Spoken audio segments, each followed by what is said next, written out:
The monster roared, its fangs bared and its eyes burning with rage. It looked ready to tear someone apart. Ryu Hanbin blocked the monster's attack with his sword, the impact sending vibrations up his arm. He glared at the beast, his face set with determination. He pleaded, begging for just one chance to escape this hell. The monster leaped at Ryu Hanbin, claws extended, ready to strike. The young man stood his ground, his grip tightening on his weapon. He screamed, desperate for just one chance to change his fate. Ryu Hanbin looked absolutely ready to explode. His eyes burned with determination as he prepared to strike, not backing down for even a second. The force of the strike was insane. The air cracked as the weapon connected, and the sound echoed through the wasteland. The ground exploded from the impact. Rocks and debris flew everywhere, showing the raw power behind the attack. Ryu Hanbin was lying on the ground, completely beat. He looked like he had used every last bit of strength he had. The monster looked furious, its eyes fixed on Ryu Hanbin. The young man stared back, a question mark hanging over his head, wondering what was going on. Roar! And immediately, the hell dog lunged forward, its massive jaws wide open and ready to tear him apart. The thing looked absolutely rabid. Ryu Hanbin didn't hesitate. He swung his weapon with all his might, hitting the monster head on. The force of the impact made the air crack. He was starting to lose hope. There was nothing in this hell-like world. Please, just once, just this once, let me leave! Ryu Hanbin had just killed another hell dog. The system notified him that he had exterminated a LV-4 hell dog. Ryu Hanbin was getting desperate. He was all alone with these monsters that just kept showing up. He didn't know how much longer he could take it. And then the system spoke up, telling him that he had gained experience. The young man looked down at his sword, praying for a miracle. He begged the system to let him leave, even just this once. The system then told him that he had met the required amount of experience. He waited with bated breath. The system window popped up again, telling him that he had gained a level. Ryu Hanbin couldn't help but smile, finally seeing a glimmer of hope in this awful place. But then, the system glitched out again. The screen filled with errors, crushing his hopes once more. Ryu Hanbin dropped to his knees, panting heavily. He was completely exhausted, but he couldn't stop now. He had to keep pushing forward, even if it seemed impossible. And just like that, the system window popped up again, showing his level dropping from 4 to 1. It was the same old story, the same old glitch that kept him trapped. He was on the ground now, begging for anything to change. Ryu Hanbin was willing to do anything, just to get out of this awful place. He just wanted a break. The system window then appeared, reminding him that the player must be at level 5 to proceed to the next area. The young man felt rage building up inside him. Ryu Hanbin screamed, begging to be let go. He yelled, asking to be allowed to leave this place. He was at his wit's end. The rocky wasteland stretched out as far as the eye could see, under a sky stained red. It was a hellish view that never seemed to end. Suddenly, a hell dog appeared, breathing fire. The heat was intense, and the air crackled with energy. Another year passed in that awful place. At the same time, the hell dog flew through the air, dodging attacks. 2 more years crawled by, each one feeling like an eternity. Because of that, the hell dog fell from the sky. Ryu Hanbin fell to the ground, completely exhausted. The young man looked like he couldn't take another minute of this torture. 3 more years passed in that awful place. It felt like an eternity trapped in this hellish cycle. Suddenly, a warning popped up on the screen. It said that with his current skills, he had less than a 1% chance of surviving in the next area. 5 more years went by. At the same time, Ryu Hanbin fought another hell dog, his face covered in blood. The hell dog fell from the cliff, defeated. The scene was a testament to the countless battles he had endured. A strange question appeared on the screen. It asked if he was willing to end his own life. Ryu Hanbin knelt before the wall covered in strange symbols, his hands pressed against the cold stone. He looked like he was begging for something, his shoulders shaking slightly. Another 7 years passed by, each one feeling like an eternity. He thought to himself that it had been 10 years since he had fallen to this world.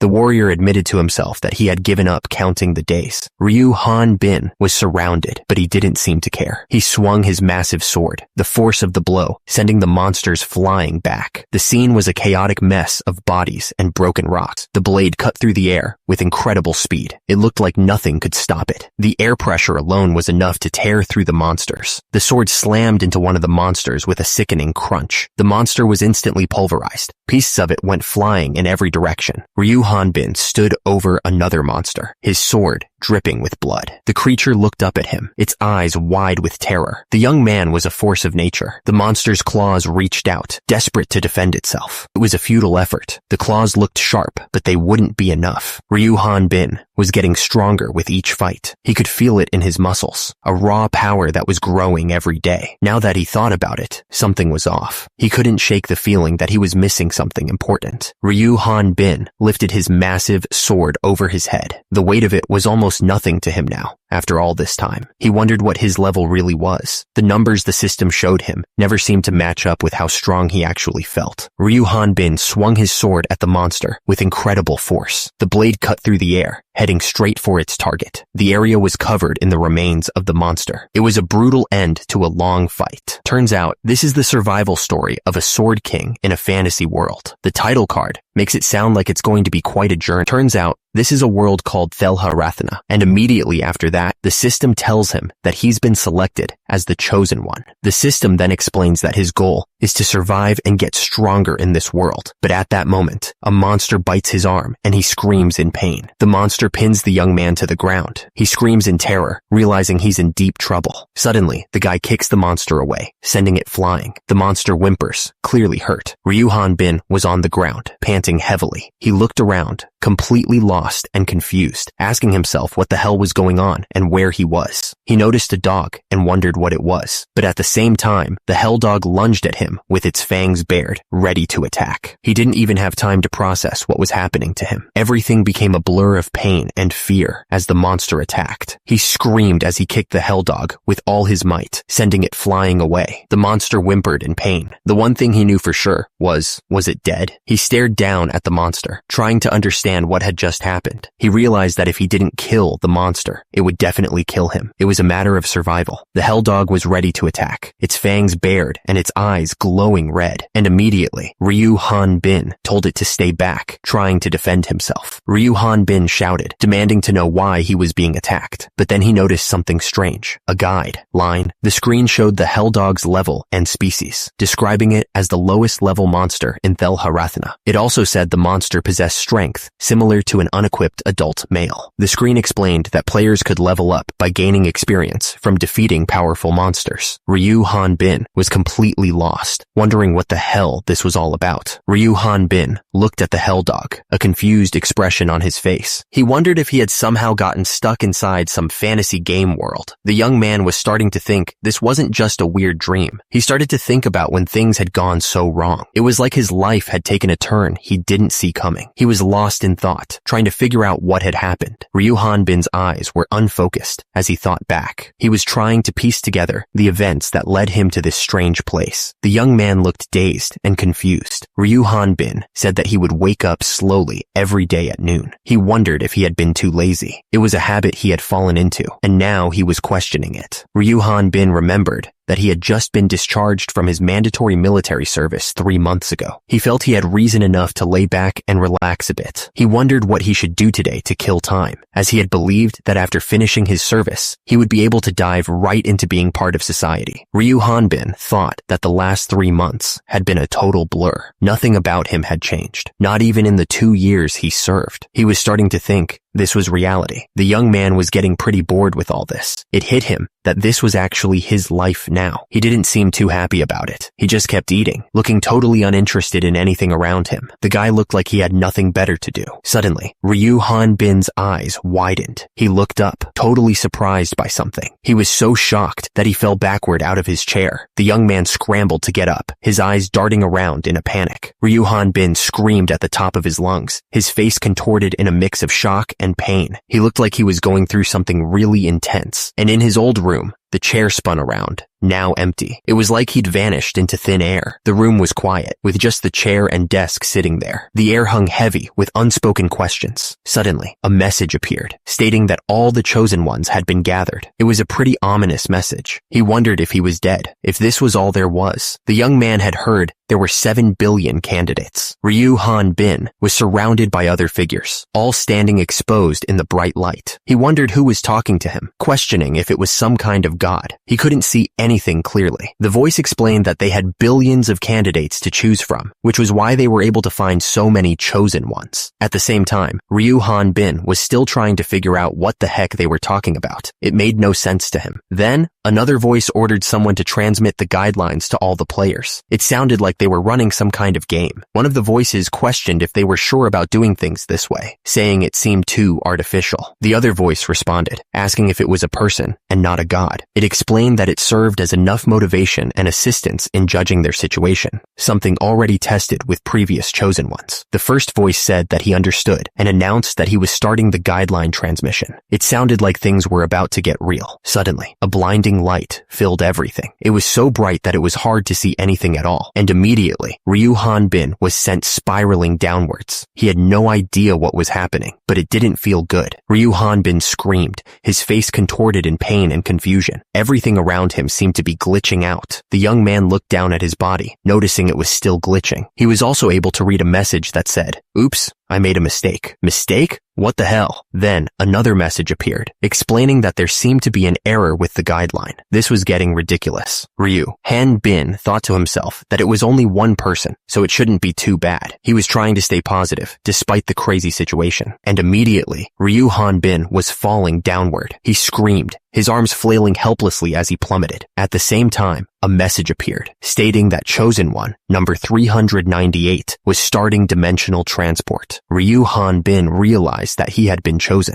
Suddenly, enemies appeared all around him, screaming that he should die. The young man looked terrified, unsure of what to do next. The attacker declared that this was the world of Thelaratha, continuing to scream about death. He looked absolutely bloodthirsty. Ryu Han-bin was in disbelief, exclaiming that this was now his reality. A system message appeared, confirming that he had exterminated a level 1 hell dog and gained experience. He questioned if this was truly his reality. The young man gripped his weapon tightly, his hand covered in blood. Ryu Han-bin started to wonder, what about his life before this? He laid there, thinking about his parents. What was going to happen to him, he wondered. The hell dog's mouth was open, ready to strike again. Ryu Han-bin was getting angry. He swung his weapon down with a yell. Ryu Han-bin's hand was covered in blood as he tried to catch his breath. He was clearly exhausted from the fight. He kept panting, still trying to understand what was happening. The young man realized he had just been discharged from military service 3 months ago. He started to wonder why this was happening to him. Han-bin hadn't even dated a girl yet, and there were tons of people who evaded military service. Why him? A system message popped up, warning that he had less than a 5% chance of surviving with his current capabilities in Thelaratha. Because of that, Ryu Han-bin was completely stunned. He didn't know what to make of all this, and started laughing nervously. The warrior was in complete disbelief. Ryu Han-bin started to speak, asking if they were really testing his consciousness. He looked up, his eyes narrowed in suspicion. He continued, wondering if they were testing him. The warrior seemed to be talking to himself, trying to make sense of the situation. Han-bin thought about the scumbags who had kidnapped a normal person. They abandoned him in a different world, telling him he had to kill monsters to get experience. He was asked if he would end his own life. The young man was clearly going through a lot. Ryu Han-bin found that hilarious. He wondered if he would be sent back home if he died. He knew he had to stay calm, realizing they would never have kidnapped him if they planned on sending them back home after they died. Ryu Han-bin realized that if he died, that was it. There was no going back. He was screwed if he didn't survive. He decided he needed to focus on surviving and finding a way out of this place. At that moment, a message popped up saying that the Chosen One had discovered his will and fighting spirit, and his strength had been boosted. Ryu Han-bin saw a new window appear, and immediately, it told him to pick a skill. The young man figured that since he couldn't always fight with his bare fists, the system was telling him to pick a class. He seemed to be thinking out loud, trying to understand the situation.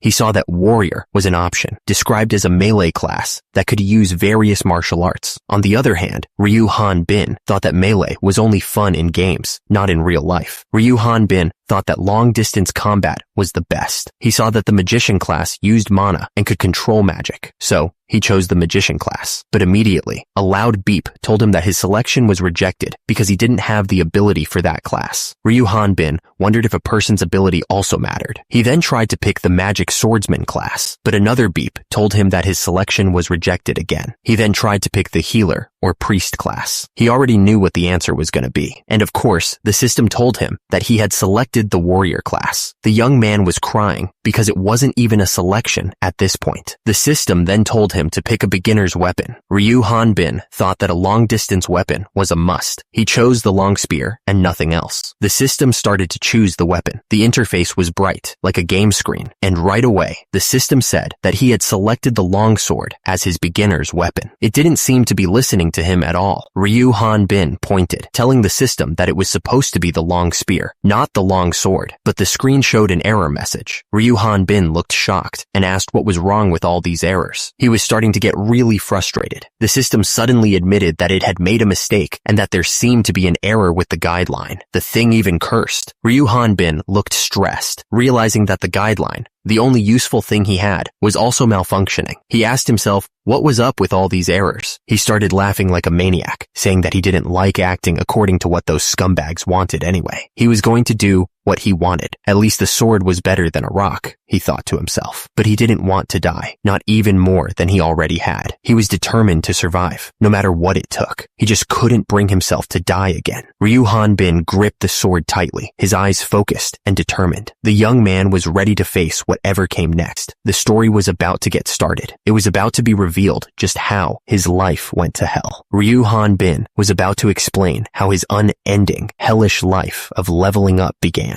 The red sky and rocky landscape seemed to foreshadow the challenges he was about to face. Ryu Hanbin started swinging his sword, practicing his moves. He was determined to get stronger, no matter what it took. He kicked with all his might, practicing his swordsmanship. Because of that, he ended up on the ground, exhausted. Turns out, it had been 7 days since Ryu Hanbin got stuck in Thelaratha. He had no idea how much longer he'd be trapped there. Ryu Hanbin was fighting a monster, but at the same time, he was thinking about how he has asked the system countless times how to go back home. He hadn't gotten any answers. The system hadn't responded to him at all. Ryu Hanbin wondered if it was just bugged. In any case, he was fighting to survive. Suddenly, Ryu Hanbin got hit by something. He grunted in pain. Ryu Hanbin shouted at the monster, telling the scumbag not to run away. He looked absolutely furious. The monsters Ryu Hanbin fought were always hell dogs. If there was one thing he'd learned, it's that these hell dogs also leveled up. Ryu Hanbin realized that after he swung his sword, the hell dog would rush in and attack. He wondered what kind of dog used its head like that. Was it getting used to fighting him, just as he was getting used to fighting these monsters? Ryu Hanbin thought that if that's how it was going to be, then he could just do this. He leaped at the hell dog, ready to strike. Ryu Hanbin whined as he realized he had no talent with the sword at all. He was getting frustrated, but Ryu Hanbin wasn't giving up. He was ready to try again. Ryu Hanbin gripped the sword tightly. He focused all his energy on the next attack, hoping it would finally be enough. He swung the sword with everything he had, and a burst of energy exploded from the blade. The force of the strike was immense, tearing through the air. The level 2 hell dog was finally exterminated, and he gained 22 experience. He tumbled to the ground, exhausted but victorious. Ryu Hanbin saw that he had finally gotten a skill when he hit level 2. He had a stab skill. He couldn't believe it. He had finally won. He thought that even though he hadn't properly learned to handle a sword, his stabby skill could be executed so easily. He realized this was just one of the functions of the guideline. If you browse through the system, it says that hell dog meat contains fats and essential amino acids, recommending it to be eaten cooked. It also says that hell dog blood contains moisture, carbohydrates, fibers, and essential minerals, recommending it as a drink. According to the system, hell dogs could be considered the perfect food, but unlike their violent nature, their teeth and claws quickly become dull and cannot be used soon after. Ryu Hanbin thought the meat was so rubbery. He realized that this place is definitely artificially created. Ryu Hanbin was sure there was a reason why they brought him here. The young man thought it wouldn't make sense for them to keep him stuck here for nothing. At the same time, Ryu Hanbin wondered if this was all there was. He had heard that there were 7 billion candidates. He wondered where the other chosen ones were sent as he continued to eat. Ryu Hanbin's eyes widened in disbelief. He was clearly shocked by what he was seeing. The system message popped up.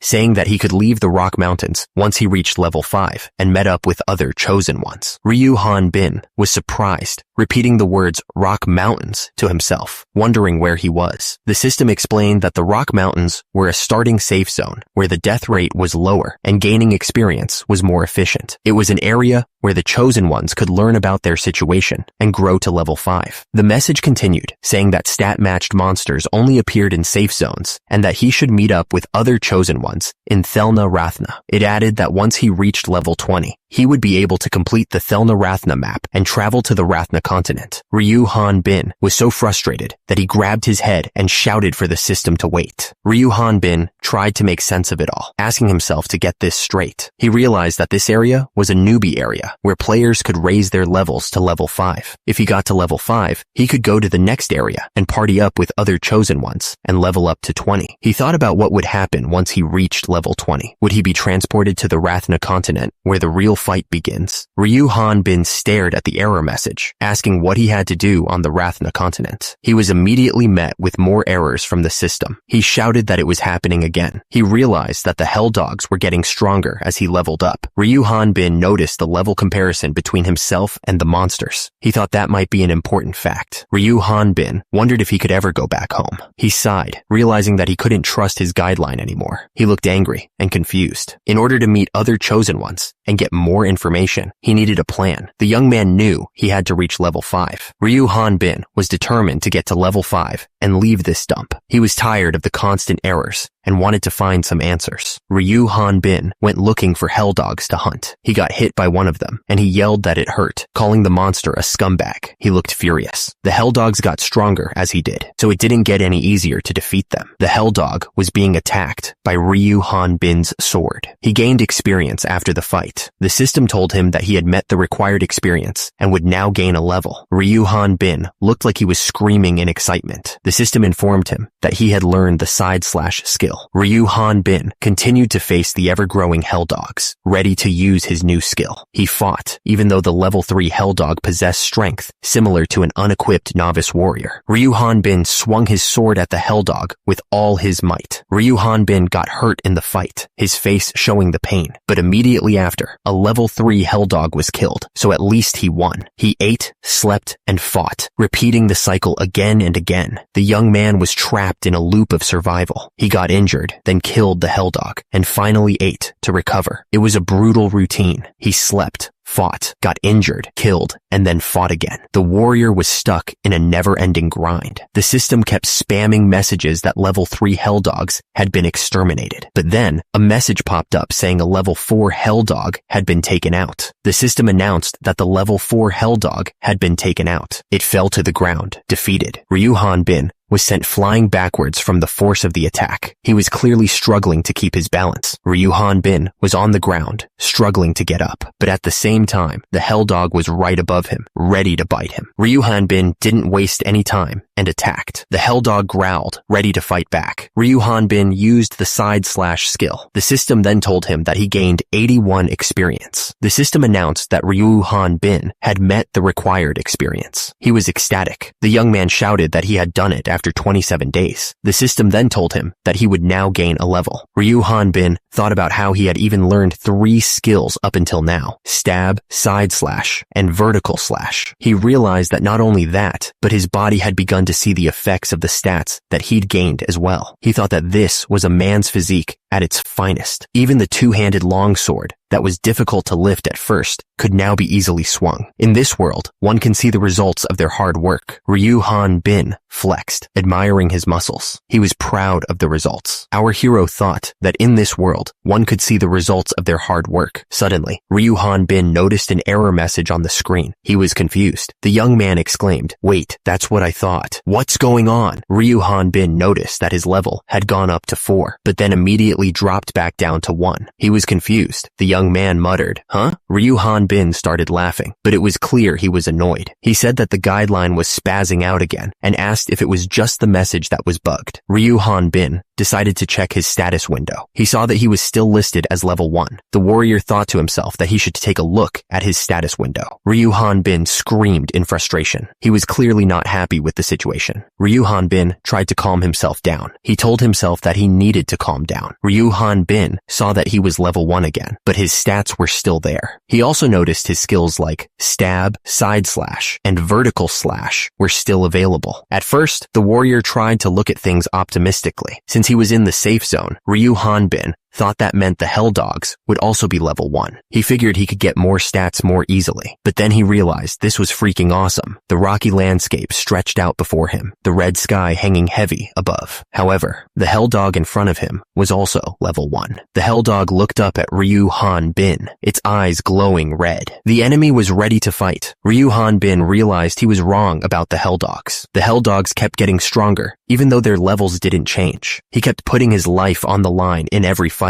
He stood on top of the dead Hell Dog, covered in its blood. At the same time, Ryu Han Bin was fighting. The system kept showing him as level 4 and then level 1 again. He looked frustrated, knowing he was stuck in a loop. While Ryu Han Bin slashed his sword, the screen showed an error message. He hoped that this time, the system would work correctly. Ryu Han Bin was sure he'd get it this time. He was still level 4, then level 1 again, and he was starting to lose hope. Ryu Han Bin swung his sword with all his might. The force of the blow was enough to cut the Hell Dog in half, sending blood splattering everywhere. At the top, the system screen showed Ryu Han Bin's level fluctuating again. At the same time, he looked up with determination, hoping that this time would be different. He just wanted to level up, just once. The screen continued to flicker between level 1 and level 4. Below, Ryu Han Bin looked up with a desperate expression. He pleaded with the system. Ryu Han Bin screamed at the top of his lungs. He was so tired of this happening over and over again. The screen flashed repeatedly, saying that he would now gain. It was a chaotic mess of text. The screen kept flashing the message, "You will now gain," over and over. It was like the system was mocking him at this point. But then, the screen glitched out, displaying a big error message. The system was clearly still broken. Meanwhile, the Hell Dogs just kept getting stronger. Their red eyes glowed with a terrifying intensity. Yep, Ryu Han Bin kept killing the Hell Dogs that kept growing stronger. He kept checking his experience, hoping for a change. Ryu Han Bin realized he only needed 77 more experience points to reach level 5. He hoped that lucky 7 would finally break the cycle this time. At the same time, a dead Hell Dog lay beneath him, a testament to his endless grind. For the last 7 years, he had been trapped in this hellish situation, constantly leveling from 1 to 4. He jumped away from the falling Hell Dog, already thinking about the next one. Chosen ones don't age, and their recovery ability heals all injuries in a single day. He looked up, exhausted, but knowing he'd be ready to go again tomorrow. The ground was littered with the bones of his enemies. Returning to level 1 didn't decrease his stats, but he couldn't learn a new skill, since he couldn't get past level 4. The young man walked forward, the bones crunching beneath his feet. The only skills he had were stab, side slash, and vertical slash. Ryu Han Bin was surrounded by bones, ready to fight again. The Hell Dog roared, its voice echoing through the rocky landscape. Ryu Han Bin looked down at the dead Hell Dog, realizing how lucky he was that it had crawled out. He muttered that the Hell Dogs only got stronger as his stats increased. He remembered the system said that the monsters were placed to help chosen ones get stronger. The young man wondered if they were just there to be killed. He asked how one could kill something that was already dead. Ryu Han Bin paused, gripping his sword tightly. He thought to himself that the same could be said. He finished his thought, a grin spreading across his face, that the same could be said about him. The system announced that the guideline transmission to the chosen ones was complete. The Jaren Rathna 5th operation was now starting. Ryu Han Bin thought to himself that he had gotten quite used to this, since it was the 5th time.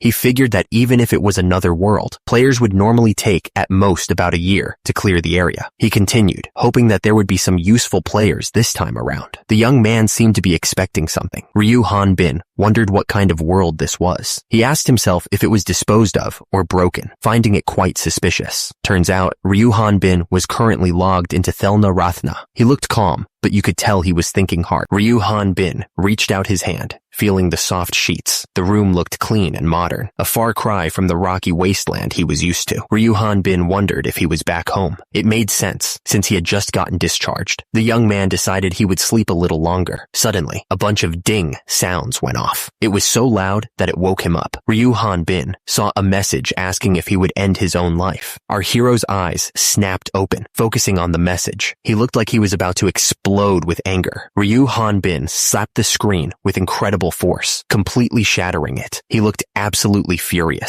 Ryu Hanbin looked around, confused. He asked where he was, still lying on the ground next to a dead monster. The young man looked up at the sky, remembering his past. He explained that he had been killing hell dogs like crazy for the past 10 years, and it looked like he had survived yet another day. Ryu Hanbin added that falling from a cliff didn't kill him anymore. Ryu Hanbin looked down at his hands, frustrated. He realized he was level 1 again. The warrior started laughing, but it sounded more like he was choking. Our hero looked down, completely dejected. He wondered if he could really say he was living life, and asked if he should just quit. Ryu Hanbin clenched his fist, looking determined. He seemed to be steeling himself for whatever might come next. Ryu Hanbin was agonizing over his choices again. He wondered if taking his own life would send him back home, but if he was gonna die anyway, wouldn't it be better to make it worth something? Still, there was a part of him that didn't want to die, so he decided he would take down one more scumbag. He was ready to unleash more pain. After being stuck in this hell for 10 years, Ryu Hanbin had given up counting the days. He wondered how much longer he had been there after that. 5 years? 7 years? He ended up developing a hobby, and even came up with work to do. Surviving alone wasn't an easy task, but this kept him busy. But this harsh environment didn't allow one to become lazy. This was reality. The young man felt the sword fit perfectly in his hand, ready to strike. Ryu Hanbin declared that this was his reality. At the bottom of the panel, the landscape seemed to echo his sentiment, with its harsh red tones and jagged rocks. He figured that if he couldn't change his situation, he might as well devote himself to what he could do. And since there was nothing but rocks and boulders, he could just make things. So, Ryu Hanbin built a house. He lived day by day with such devotion. He would even comment on the weather, even though it was always the same. Ryu Hanbin declared that he no longer lived with rage. He was still fighting, but he wasn't consumed by anger anymore. He smiled, despite everything. The young man was still fighting, but he was doing it with a sense of purpose. The hell dog was sliced in half with incredible speed. The attack was so fast that the monster didn't even have time to react. The hell dog snarled, showing its sharp teeth. It looked absolutely furious. The hell dog seemed to ask what was happening. It seemed confused by the sudden destruction of the house that took 3 years to build. Ryu Hanbin remembered that this house took him 3 years to build. He had put a lot of effort into it. Ryu Hanbin was furious that the hell dog dared to destroy his house. He thought that maybe he should build a palace next time, since the house was a bit small. Ryu Hanbin looked forward, his eyes filled with determination. He declared that he would take them down with their bones. At the same time, a massive hell dog appeared, roaring loudly. It was the kind that didn't even taste good, according to Ryu Hanbin. Meanwhile, the hell dog prepared to attack. Ryu Hanbin knew that by constantly hunting, he had learned the best strategy to defeat them. Suddenly,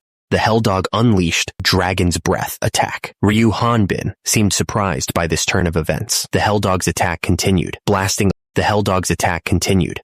a hole in the ground. The young man was surprised that the monster was starting with an ultimate attack. The hell dog unleashed a massive explosion of fire and lightning. The raw power of the blast was intense. At the same time, the hell dog braced itself, ready to follow up. The monster looked ready to tear him apart. Ryu Hanbin knew it was impossible to dodge the attack since the area was so large. So, he braced himself, deciding to block it with his strength. Ryu Hanbin complained that the hell dog had burned the ends of his hair. He wondered why it had to do that when there wasn't even a hair salon around. The hell dog was surprised to see its enemy unfazed. It then rapidly cast thunderbolts, light, and fire magic, one after another. Ryu Hanbin declared that he would block the attack by carving up a huge wall of earth. As a result, a massive wall of earth rose up to block the incoming fire and lightning. The hell dog was still recovering from its previous attack when Ryu Hanbin came flying at it. The monster looked up, realizing it was about to take a serious hit. Then, Ryu Hanbin prepared his final strike. The hell dog could only look up in confusion, wondering what the heck was going on. Ryu Hanbin thought to himself that he couldn't really say he had a talent for swordsmanship.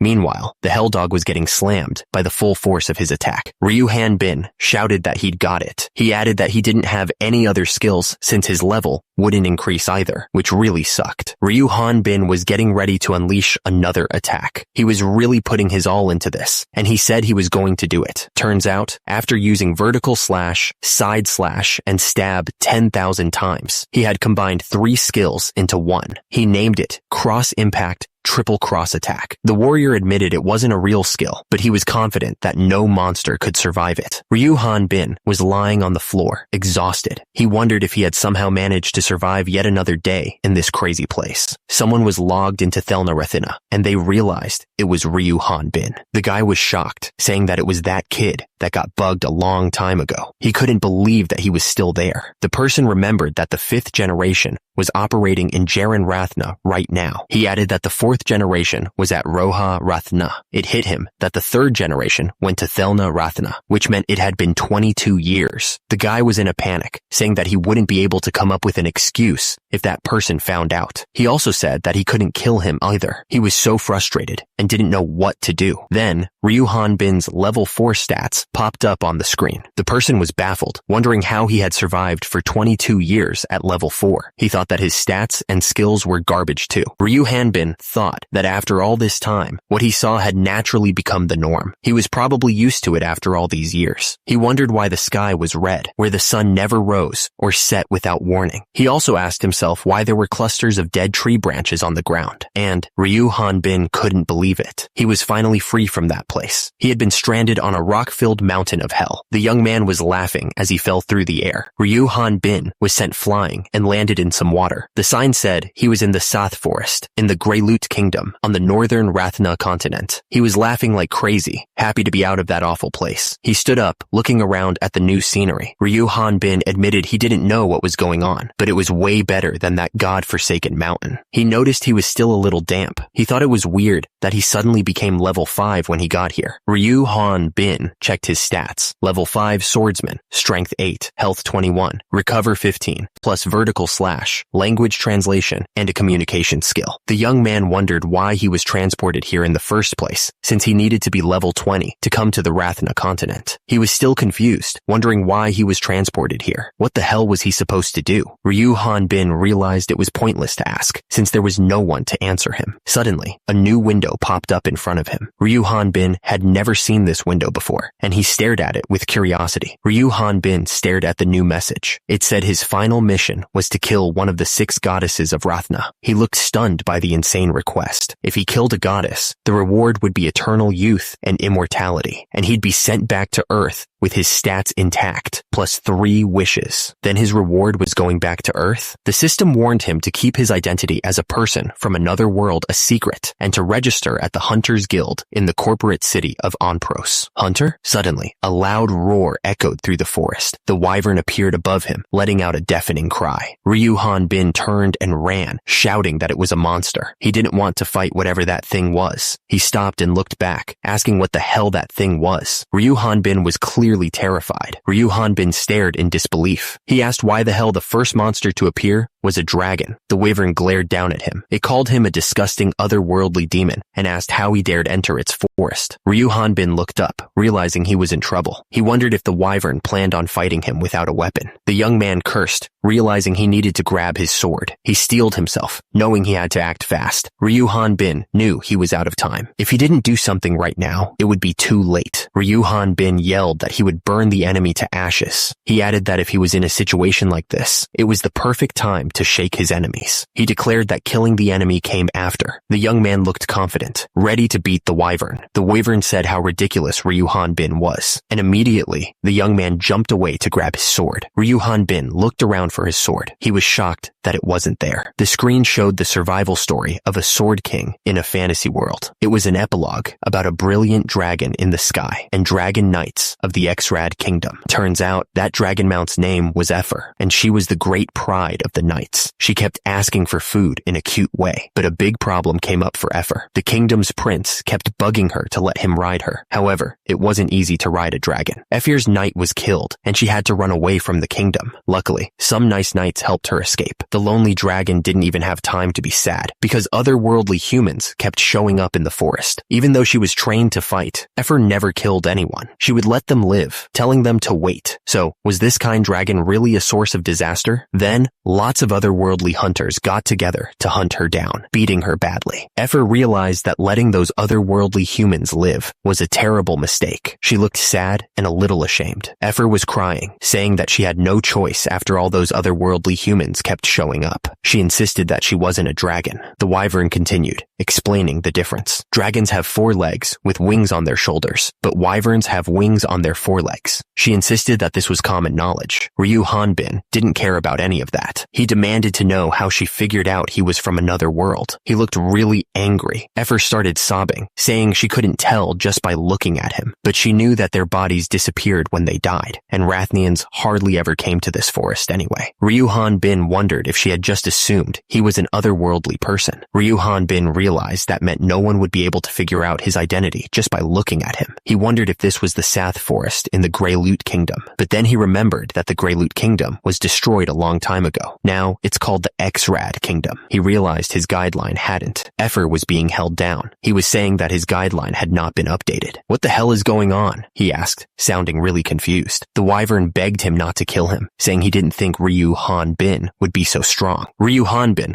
was about to strike him with his weapon, the jagged bone. He was asking if he was calling him an otherworldly demon. He looked furious. Ryu Hanbin was looking down at him. Efer was denying everything, saying it wasn't him and that the goddess had told him. The young man demanded to know more about this goddess. Efer said that otherworldly humans had started appearing in Rathna 40 years ago. The wyvern then said he was in pain and asked if he could go home and put on some medication. He looked like he was trying to distract Ryu Hanbin. Our hero looked absolutely furious and asked if he was doing it on purpose, threatening to hit him again. Efer was saying that at first, the otherworldly humans and Rathnians got along. He then said that if he did anything funny, he would kill him. He looked terrified, but it didn't last long. He continued. Efer explained that otherworldly humans started killing Rathians to get stronger. The wyvern was trying to make Ryu Hanbin understand the situation. At the same time, the more powerful otherworldly humans joined together. They created Great Ursula, which was a group whose goal was to kill the goddess. Ryu Hanbin looked up, thinking about Great Earth. He realized that otherworldly humans were strong. Efer explained that these humans could easily level up just by killing their opponents, just like dragons. The faces of these humans looked evil. It was not a good situation. There was no way to fight against them when they were being led by a leader who was level 100. The chaos of the battle was intense. It was a difficult situation to overcome. So before they came, Barolt the Sword King. He looked like he was ready to fight. He was clearly a very powerful figure. Zenobia the Archmage appeared. The scene showed her power over floating objects. She seemed to be a very powerful character. Then Garhan the Terrible showed up. He had a sinister expression on his face. He looked like he was planning something bad. After that, Holian the Transcendentalist of Life and Death appeared. She seemed to be using some kind of magic. The woman looked very serious. The text explained that the continent's 4 heroes had massacred the otherworldly humans in an instant. After that, the 6 goddesses blessed the continent. It was a time of great change. The text continued, saying that Earthlings were considered otherworldly demons who had made contracts with the wicked demon god, which was why they were quickly executed. Ryu Hanbin realized he had been kidnapped out of the blue and left to rot on a rock mountain for dozens of years. He was not happy about it. Ryu Hanbin was not happy at all. He pointed out that after finally getting out, he was being told that the whole continent would become his enemy if anyone found out he was an otherworldly being.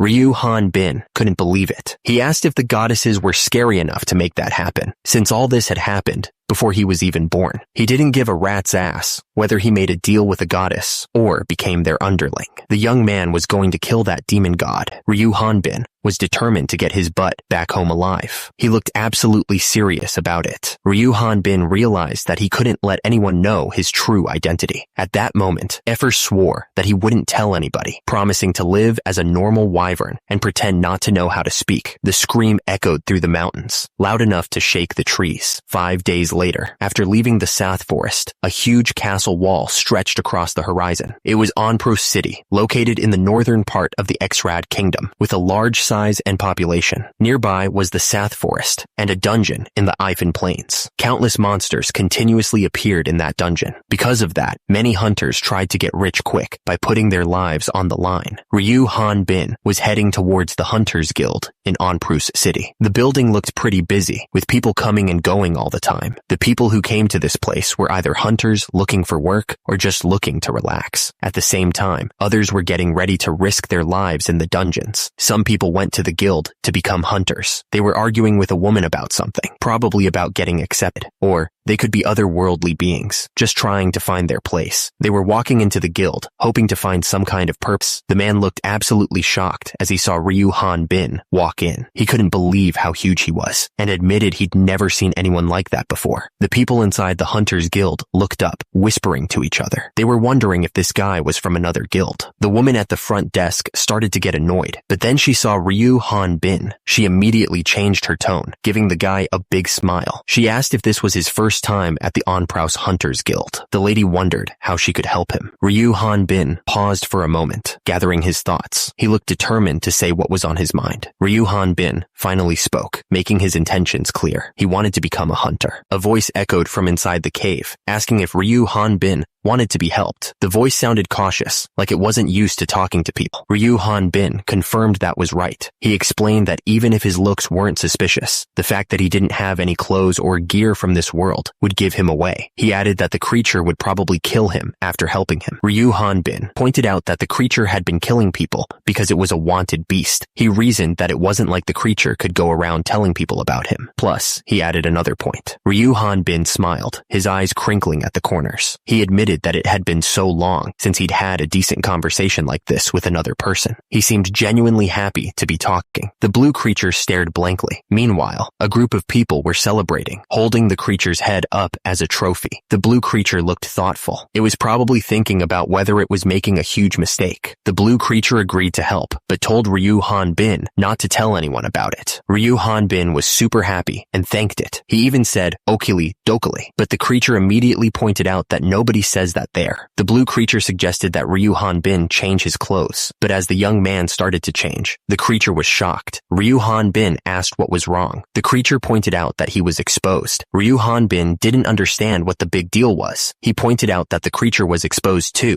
The creature sighed. It said that the clothes were a bit small. It looked like it was going to have to rip off the sleeves to make them fit. The blue creature started explaining some common sense in this world. He told Ryu Han Bin not to take off his clothes just anywhere. Ryu Han Bin replied that he knew that already and asked how he could meet the goddesses. The creature explained that goddesses rarely meet people, even among Rathnians. He added that you either have to be one of the 4 heroes or have done a great service to meet with them and receive their blessing. He continued, explaining that the only way to receive that blessing was to become a hunter who hunts dungeon monsters that were created by the demon god Ormflaus. It sounded like a difficult task. Ryu Han Bin realized that the guideline also mentioned that he would need to become a hunter in order to contact the goddesses. The young man wondered what the guide was referring to, looking at his own hand questioningly. Ryu Han Bin realized there was nothing there for the creature to see. He figured he was the only one who could see it. He explained that it was like a guidance system for otherworldly humans like him. The blue creature asked what the system was saying because Ryu Han Bin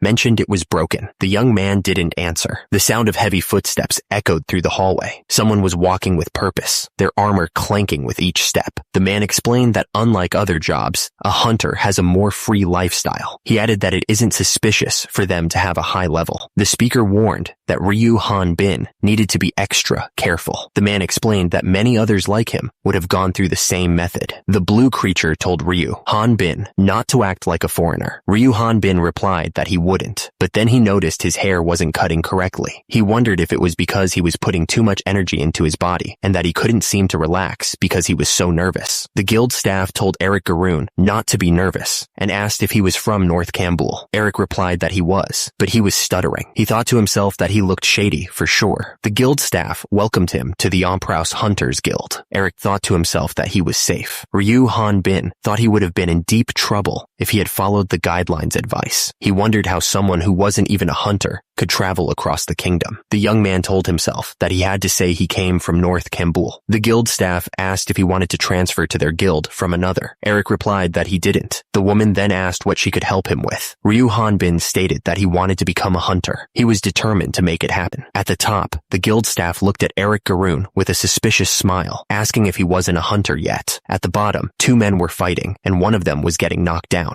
The crowd around Ryu Han Bin started whispering, wondering if the huge guy wasn't a hunter yet, and if he was an otherworlder. They were immediately shushed. Ryu Han Bin wondered what was wrong with everyone. and if he had made a mistake. Meanwhile, below, the two men continued fighting. Ryu Han-bin thought to himself that he needed to place his hand on the measuring stone. He was relieved that they hadn't attacked him yet, which meant they weren't sure if he was an otherworlder. The guild staff explained that depending on his abilities, they could create proper verification according to the rules of the guild. Ryu Han-bin wondered if all he needed to do was place his palm on the measuring stone, and if it checked to see if the person, Ryu Han-bin, worried that if he found out he was from another world, he wouldn't be able to meet the goddesses. But then, he realized that running away right now would be the same as revealing his secret. Below, he looked at the sword in his hand. Destroying this entire place would be easy to do, he thought. But whatever. He grabbed his weapon, ready to do what he had to do. He was sure it'd work out. He clenched his fist, ready to face whatever came next. It'll work out. And so began the survival story of a sword king in a fantasy world. The lady was so shocked she couldn't believe what she was seeing. Oh my god, she thought. Below, she saw that all his stats were at heroic levels. The man, with zombies behind him, was also shocked. He thought, my, I nearly got caught. The man, now on some kind of creature, declared that he would go slay Ormflaus, the evil god. He knew it. At the same time, the strange creature was dancing and said that otherworlders are amazing. He added that this is called dancing. Below, a man watched in disbelief. He couldn't believe what he just saw. He wondered if he could dream. The screen showed Swordsman level 5. It didn't seem to match what anyone had just witnessed. The man suddenly sneezed. He sneezed again, but then chuckled to himself, finding it funny.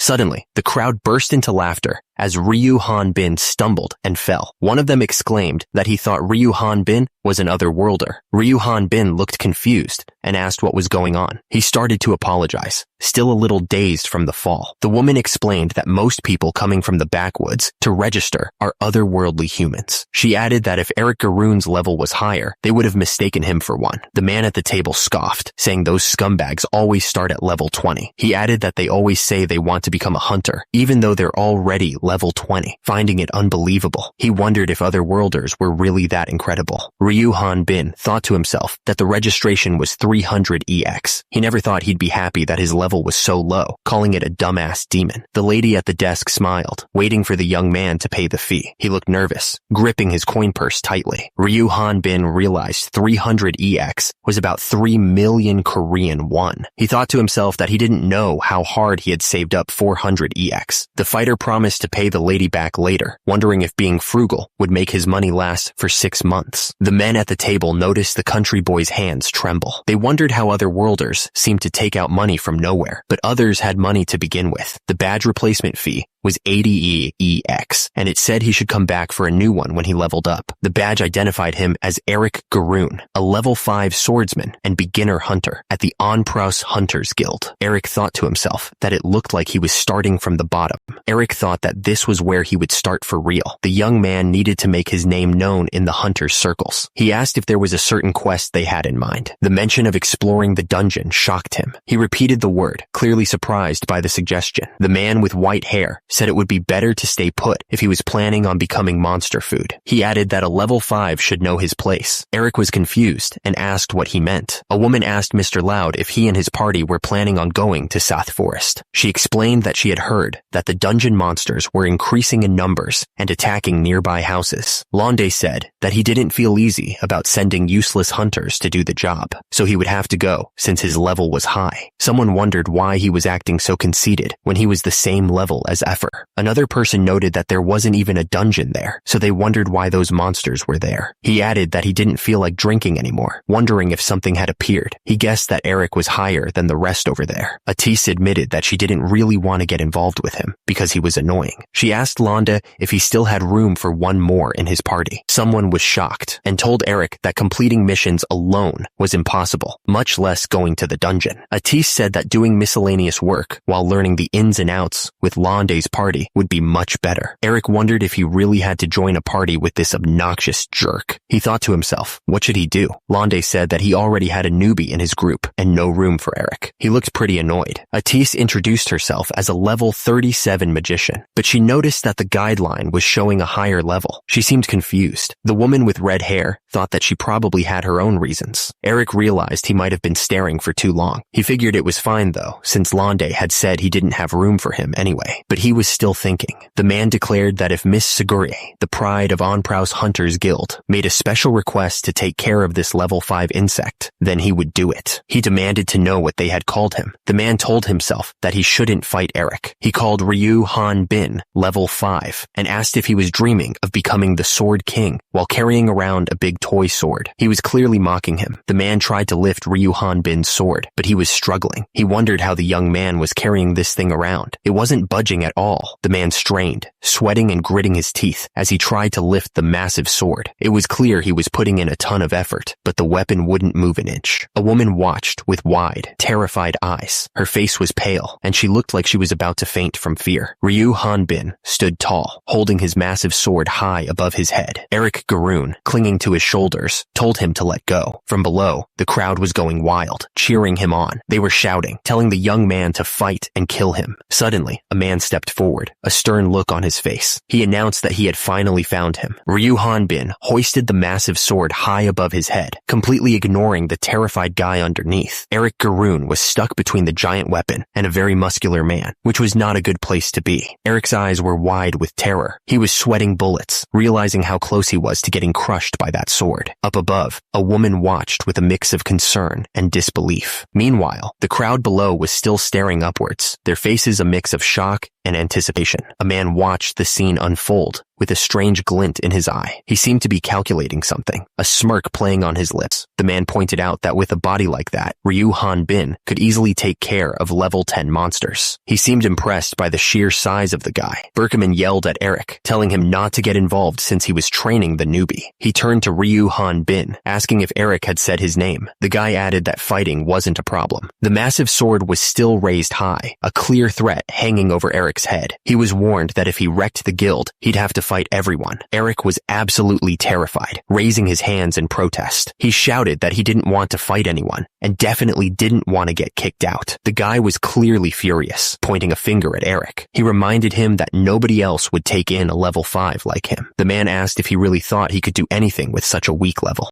Ryu Han Bin realized the guy was right. Thinking about how he'd spent most of his money just to register, he felt helpless because of his low level, wondering what he should do. But then, he reassured himself not to worry. Berkman patted Ryu Han Bin on the shoulder, telling him that leveling up with a body like his would be super easy. The guy seemed really impressed by his physique. Ryu Han Bin looked surprised as he was asked if he wanted to join their party. He couldn't believe the man was so interested in his muscles. Berkman explained that he knew muscles like that didn't just appear overnight. He figured the only reason Ryu Han Bin's level was so low was because he lacked experience. The old man's level was pretty high. Ryu Han Bin admitted that, being an otherworlder, his growth rate was high, so he wouldn't be able to stay in the party for long. He knew he'd quickly outgrow them. Ryu Han Bin then said that he'd still need to wear a helmet when he beat his head against a wall. He thanked them for accepting him, clearly relieved. Turns out, Onpro City was built because of the dungeon and the monsters around it. The whole city's business is based on monster hunters and the materials they bring back from their hunts. There are two main places to hunt around Onpros. One is the Ifan Plains dungeon, and the other is the entrance of the Sath Forest. Those are the places where hunters usually go to make a living. The villages are close to the forest, but there's not much food around. But since the monsters don't usually leave the trees, the city doesn't give out many quests to hunt them down. But lately, there have been a lot more monsters attacking near the forest. Because of that, a lot of hunters have joined up to go on quests to take them out. The Devulk is a high-level monster that lives in the Sath Forest. They move slow, but they can crush rocks with their grip and use their weight to make their attacks even stronger, so you don't want to get close to one of those. The Devulk slammed down with incredible force. The armored guy braced himself, trying to block the attack with his shield. The impact sent shockwaves through the air. The monster yelled, "Hoot!" right in the armored guy's face. He looked absolutely furious, teeth bared and eyes narrowed. The Devulk attacked again, swinging its massive fist. The armored guy managed to block the blow with his shield, but he was clearly struggling. The force of the impact shook him to his core. The Devulk roared, "Ki!" as its fist slammed into the ground. The ground cracked under the force of the blow, showing how strong the monster was. Berkman Ropal, a level 25 swordsman and the strongest tank in Onpros, grinned. The enemy was down. He was clearly enjoying the fight. Berkman realized realized he had been too careless. He had let his guard down for a moment, and now he was paying the price. And immediately, Lord Devulk attacked, going for a pincer move. Berkman managed to block the blow with his shield, but the force of the impact sent him flying backwards. Berkman grunted in pain. He had taken a direct hit, and it was clear that he was hurt. Lord Devulk didn't stop there. He went after Amber Bonnet next, swinging his arm at the woman with incredible speed. She was sent flying through the air, but Amber Bonnet wasn't down yet. She recovered quickly and thrust her spear at Lord Devulk. The attack looked like it hit, but it wasn't clear how much damage she did. Amber Bonnet looked down at Berkman, who was injured on the ground. She teased him, asking if it wasn't time for him to retire, since he was getting pushed back by the Devulk. She then laughed, saying that retirement sounded nice. Berkman's eyes widened as he noticed his injury. Amber told him to step back and get treated, clearly worried about him, but the swordsman dismissed her concerns, saying it was nothing. Berkman told Amber that she didn't need to be concerned about him. The spearman blushed, stammering that she wasn't worried about him at all. Suddenly, a pair of hands appeared, casting a spell. The person asked for the presence of Prelur's breath, a healing spell. Erwin Ropal, Berkman's younger sister, was healing him. The spiritualist asked her brother if he was all right. Berkman replied that he could now last the entire day, and she told the idiot not to die. Erwin Ropal looked at the monster with a smile, thinking that her brother couldn't do without her. The monster then bit down on something with a loud snap. Hubert Krutos cast Fire Hammer at the monster. The spell engulfed the creature in flames. Hubert Krutos warned that it was dangerous, Miss Ropal. The level 18 magician, a supporter in the back of the party, wondered if something was there, because everything was so bright. The narrator described Berkman's party as the #1 party when it came to a well-balanced, coordinated team that didn't solely focus on attacks. It could also be called the most reliable party on Pros. Ryu Han-bin thought that there was no better place to be. He stared intently, his expression unreadable. Eric Garoon looked around, saying that his body itched. He noticed an ant, and then said that everyone was like him. The level 5 bag boy swordsman thought it was all so boring. Eric continued, explaining that he had been left out of the main fight because his level was so low. They still let him fight the weak monsters, but they still split the profits equally with him, which was good. The monsters started making noise, saying that things were all well and good, but there was a problem. They all shouted that it was him. Lord Devulk appeared, surrounded by monsters. The level 25 monster said it was ridiculous to think that such a human could be his opponent. Lord Devulk, looking absolutely furious, shouted that he would kill them all if they were lying to him. The enemy was not messing around. The monsters looked down at their fallen comrade, making strange noises at the sight of the red monster on the ground. They seemed confused by the situation. Ryu Han-bin prepared to use a skill, but the system informed him that Stone Bullet wasn't a real skill. He looked a little confused. He noticed that he was the highest level among the monsters there, but the monster's level was still too low for him to gain any experience from it. The young man thought he should ask the party to hunt stronger monsters next time. Amber called out to Eric, telling him that they were done here and it was time to go gathering. Eric replied with an enthusiastic yes. The group headed back towards the village, ready to turn in their quest and get some rest. The monster lay dead, its body being carved open. The scene was brutal, but it was just business for the group. Amber held up a brutal piece of the monster, looking happy. She asked if they could get about 15x for it. The group gathered around the dead monsters, looking at the loot. They noticed a fairly large magic stone and thought they could get a good price for it. Ryu Han-bin thought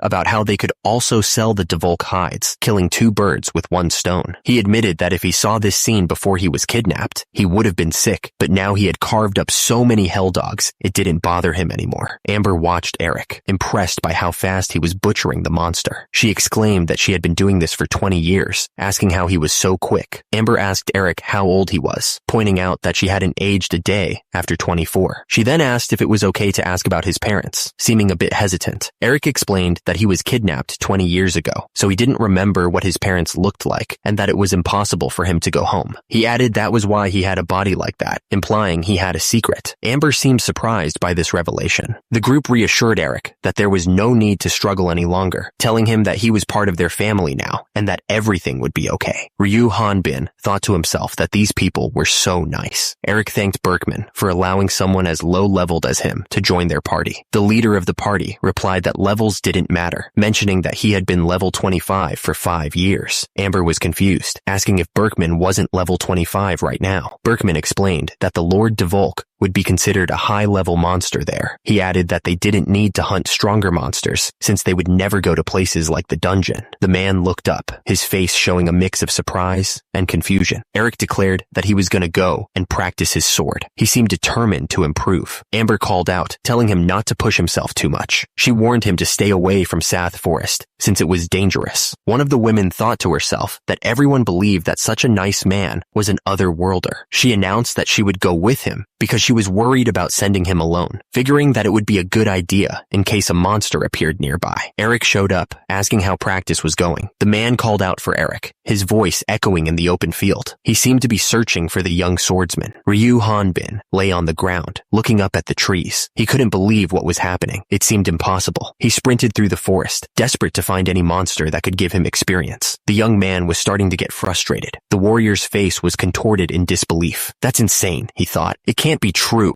Ryu Hanbin was sure there should be at least one monster around. He knew that there should be at least a level 13 species Haku or a level 21 species Mudian nearby. The blue monster asked if it wasn't scary living here alone. It bragged that there wasn't a monster as strong as it in Sath Forest. Ryu Hanbin looked at the monster with a raised eyebrow. The monster's voice echoed as it spoke. Ryu Hanbin immediately face-planted into the ground, not wanting to deal with this at all. Ryu Hanbin thought that it made sense, since monsters with similar levels as Aether didn't even give him experience. He wondered what the heck his real level was then. The young man decided he should go back before it got too late. The sky was turning orange as the sun began to set. The air felt heavy and still. Ryu Hanbin's eyes widened. This sounded like trouble, and he could feel a strong presence approaching fast. Ryu Hanbin could sense that this new monster wasn't as big as the hell dog he fought before, but he knew it was still stronger than anything else he had faced recently. He could feel the adrenaline pumping. He knew for sure that this wasn't a normal monster. He thought if he could take it down, he might finally level up. He was ready to test his strength. Ryu Hanbin was pumped up. He figured if he could hunt this thing, he might actually level up. The young man was getting excited at the prospect. Ryu Hanbin shouted for the monster to bring it on. He was ready to fight with everything he had. The warrior felt the anticipation building. Ryu Hanbin swung his sword with incredible force, creating a shockwave. At the same time, Artis was sent flying backwards from the sheer power of his strike. The woman's eyes widened as she was sent flying. She looked completely stunned by the force of the blow. It was clear she hadn't expected that. Ryu Hanbin's eyes went wide with surprise. He hadn't meant to hit her that hard. The warrior looked genuinely concerned. He realized he might have overdone it a little. Ryu Hanbin quickly apologized, saying it was his bad. Ryu Hanbin looked up in shock, seeing someone exposed. The mage from Lauda's party was standing there, trying to cover himself with a red cloth. He was clearly embarrassed. The mage quickly changed the subject, saying that wasn't important right now. He was sure it was weird, but there was no monster to be found. The mage looked around, confused. The mage was sure the sound came from there, though. He apologized, saying he would pretend he didn't see anything. The mage wanted to get out of there fast. Ryu Hanbin stared at him. He thought it was suspicious that the mage would say something like that. The warrior was starting to get a bad feeling about this. Ryu Hanbin realized this wasn't somewhere a level 5 should be. He thought to himself that this wasn't even a public bath. The young man was getting more and more suspicious. The mage thought to himself that he needed to hurry and find the monster. He had heard a huge sound while passing through, so he just thought there would be a big monster. Meanwhile, the woman's face was visible. The mage figured his party should be waiting for him, so he was gonna head back. He started to walk away, not wanting to stay there any longer. The scene showed the forest on fire. It looked like a dangerous place to be. Suddenly, Ryu Hanbin shouted for the mage to stop right there. He demanded that he answer him truthfully, looking absolutely furious. The mage looked back, clearly surprised by the sudden shout. Ryu Hanbin asked if he had seen that monster, warning him that there would be consequences if he didn't tell him. He clenched his fist tightly, showing the raw power behind his actions. The air crackled with energy, emphasizing the force. Ryu Hanbin stood over the woman, looking down at her with a stern expression. He was clearly not backing down from this confrontation, despite her state of undress. Ryu Hanbin insisted he didn't know why she was doing this, repeating that he knew nothing. He also questioned what her deal was with Laude, his voice rising in anger. The woman defended herself, saying she didn't know why he was accusing her of looking down on low-level people. She stammered, trying to explain that wasn't what she was trying to do. The woman admitted that she guessed she was a bit emotional. In the background, someone appeared to be watching them from a distance. Laude looked down, about to say something nasty. His face was twisted in a cruel smile, ready to unleash his anger. Suddenly, Laude charged forward, yelling that Ryu Hanbin was only level 5. He looked absolutely furious. Ryu Hanbin stopped him, asking what was going on. He complained that his wrist hurt, demanding that Laude let go, calling him a jerk. Laude shouted, asking if humiliating Miss Seguria wasn't enough. He accused him of even laying a hand on their party's lady, looking enraged. Ryu Hanbin was confused, wondering what lady he was talking about. The woman thought it might be a good idea to get away from there before things got worse. Laude was getting ready to use a special move, even though it involved a super embarrassing pose. He thought to himself that this was the downside of being a magic swordsman. He was holding his sword with no hesitation. Laude was ready to say one last thing before the fight. Laude shouted the name of the enemy, who would be defeated by his dual blades. But then he remembered that the mage should probably put on some clothes. He quickly realized he had forgotten about that. The man's face was filled with rage. He looked like he was about to explode, clenching his teeth in fury. The man finally made his move, swinging his sword down with incredible force. He was ready to attack. Laude's eyes started glowing with power. He said he was going to show the difference between their levels. Suddenly, a huge blast of energy erupted. It was clear that Laude was serious. Laude was getting ready to use his skill. He shouted, "Light thunder word ring!" The man said he really didn't want to make this into a big deal. He looked a bit annoyed. The swords clashed together with incredible force. The power of the impact was intense. Laude was still blocking the attack with his sword. He apologized, but it was clear he wasn't backing down.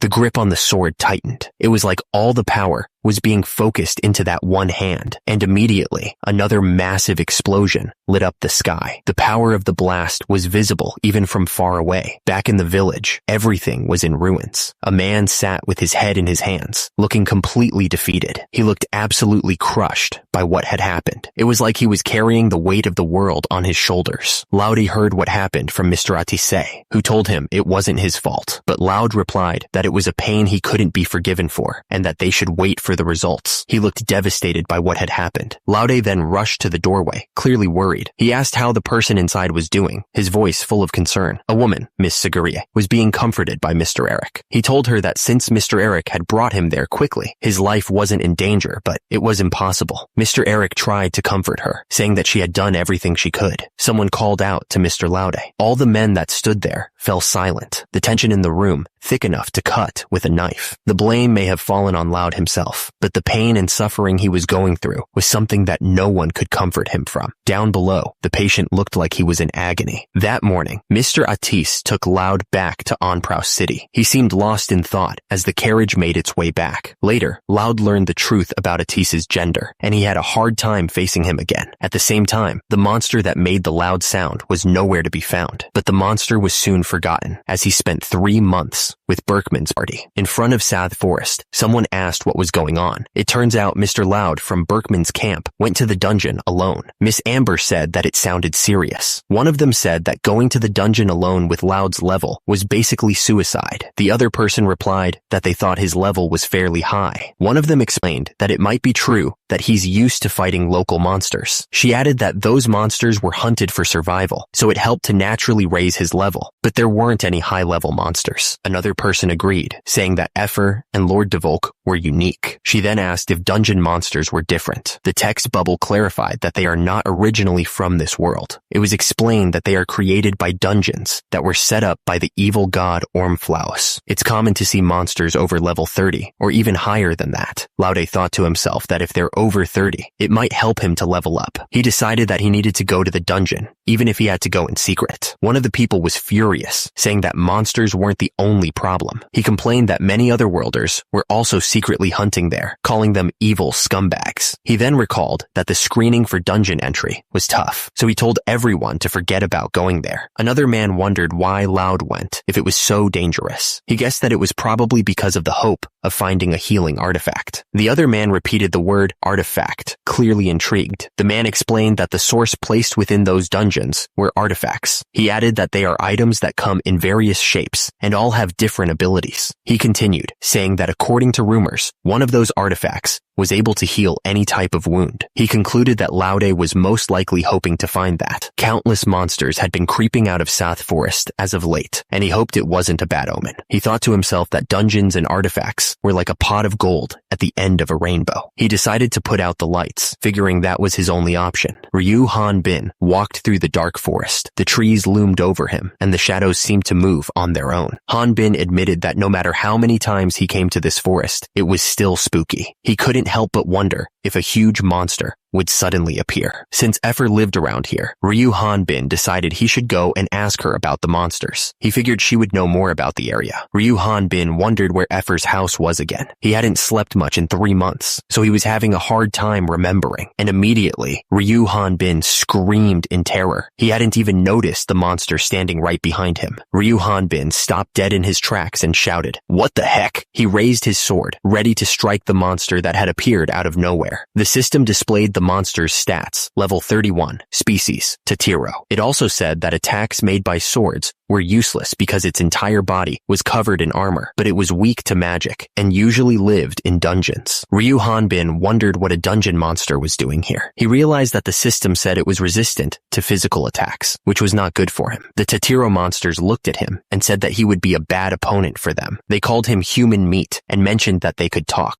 The monsters dismissed him as a mage, saying he just had an insignificant knife. They were clearly underestimating the young man. The Tatiro monsters swarmed Ryu Han Bin, confident in their armor. They mocked his sword, calling it useless. One of the monsters cackled, realizing the guideline had been lying to them. He seemed pretty happy about it. Another monster stared, simply repeating the word knife. It seemed to be processing something. One of the Tatiro realized that Ryu Han Bin's sword was actually knife-shaped magic. He quickly corrected himself, saying it was just a dead knife, and called himself stupid. The monster roared, declaring that the knife couldn't hurt them. He said that they were going to eat the knife holder, meaning Ryu Han Bin. The Tatiro monster looked up at Ryu Han Bin, confused by something. It asked who he was talking about. The monster then warned that the dungeon outside was dangerous. It told him to hurry. Ryu Han Bin didn't listen and kept attacking. Now scared, the monster asked where he was going. Ryu Han Bin stood over the monster, victorious. The tension in the air was palpable. The monster begged him to take it along. It was desperate to escape whatever was happening in the dungeon. The Tatiro reached out, pleading for help. Suddenly, a new monster appeared, towering over Ryu Han Bin. The monster announced its arrival with a loud shout. Ryu Han Bin, ready to attack the Tatiro, was stopped in his tracks. He looked up, completely confused by the interruption. At that moment, a small, bug-like monster crawled out of a glowing portal. It made a strange clicking sound as it emerged, catching the young man completely off guard. Facial transition magic was now active. The destination was set for the Ipan Plains dungeon, so, because of this portal, monsters found their way into the village. But Ryu Han Bin had never heard of portals appearing out of nowhere. He asked if they had made it. Ryu Han Bin wondered if they really couldn't use magic. He was gonna let it slide, but he guessed not. Ryu Han Bin figured he might as well get rid of it. He raised his massive weapon, ready to strike the portal. The monster shouted for him not to destroy it, saying that no one must enter. It claimed that it was under someone's absolute orders. Ryu Han Bin decided that he would just say he didn't see anything. The man ordered the bug monster not to let anyone through, saying that this way, he wouldn't get spotted by other people he knew, and neither would someone else. At the same time, the monster asked if that was really the case. The bug monster nervously agreed, saying that it didn't know anything. It looked terrified. Suddenly, someone attacked, hitting the man hard. He screamed in pain. The man with the axe yelled for whoever was there to stay away. He shouted for Alicia to hang on, sounding desperate. The man swung his axe, calling the attacker a bastard. He was furious. The bug monster kicked him hard, yelling off. The force of the blow sent the man flying, and he screamed in pain. The man realized that kicking and hitting the monster with his axe wasn't doing anything. He figured that magic was the only way to stop it. At the same time, Alicia looked at him with concern. She was obviously worried about him. Suddenly, the bug monster stabbed Alicia. She screamed in terror. The man with the axe yelled Alicia's name, sounding desperate. Alicia started chanting, asking the light to blind her foes like the sun and resonate like a raging thunder. She looked determined to protect herself and the man. Alicia Elisha cast the spell, and a bright flash of light filled the area. The monster was blinded by the sudden burst of light. Raud was hit by the flash too. He realized his vision was blurry, but he could still see with one eye. Because of this, he called out for Renard to use healing wind. He sounded desperate for help. Renard wasn't answering, so the man asked